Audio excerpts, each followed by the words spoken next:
రాజకీయాల్లోకి వచ్చాను తప్ప రాజకీయాలు చేయాలని రాజకీయాల్లోకి రాలేదు. ఇండస్ట్రీ నాకు ఇంత మంచి లైఫ్ ఇచ్చింది, నేనేం చేస్తే బాగుంటుంది అని నలుగురిని చూసి నేను ఒక ట్రస్ట్ పెట్టుకున్నాను మా నాన్నగారి పేరున. దాదాపు 16 సంవత్సరాలు అవుతుంది నేను ట్రస్ట్ పెట్టుకొని. ఏ రోజు కూడా ఈవెన్ దో కోవిడ్లో కూడా ప్రతి నెల వాళ్ళకి 1000 రూపాయలు నేను సాయం చేసేవాడిని.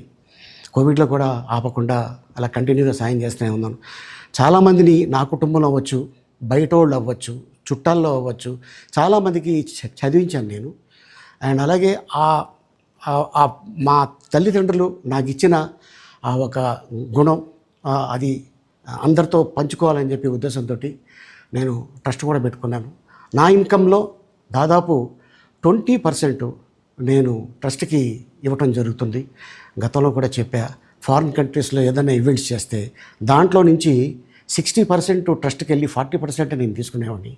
సో ఇట్లాగా చాలా సేవలు చేసి ఉన్నాను కాబట్టి ఈ మాట కూడా నేను మీకు చెప్పుకుంటున్నాను.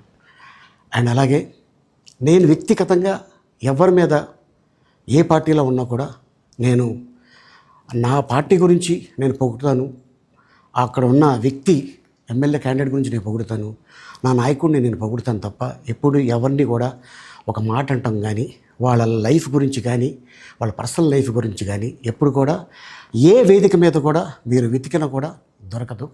అండ్ అలాగే సో నేను ఈ రోజున మీ ముందుకి రావడానికి కారణం ఏంటంటే, నేను ఏ పార్టీ మనిషిని కాదు, ఏ పార్టీ సపోర్టర్ని కాదు, ఐఎమ్ జస్ట్ కామన్ మ్యాన్గానే ఉండి ఇక నా సినిమాలు నా షూటింగ్లు నేను చేసుకుందామని చెప్పేసి అనుకుంటున్నాను. That's it. ఈ మాట చెప్పడానికే నేను మీ ముందుకు వచ్చాను. సో నేను ప్రతి 5 సంవత్సరాలకు ఒకసారి ఎలక్షన్లో మీరు వెళ్ళి ఎలా ఓటేస్తారో నేను కూడా ఒక కామన్ మ్యాన్గా వెళ్ళి ఓటేసి వస్తాను. సో రాజకీయాలకి స్వస్తి, గుడ్ బై, థ్యాంక్ యూ.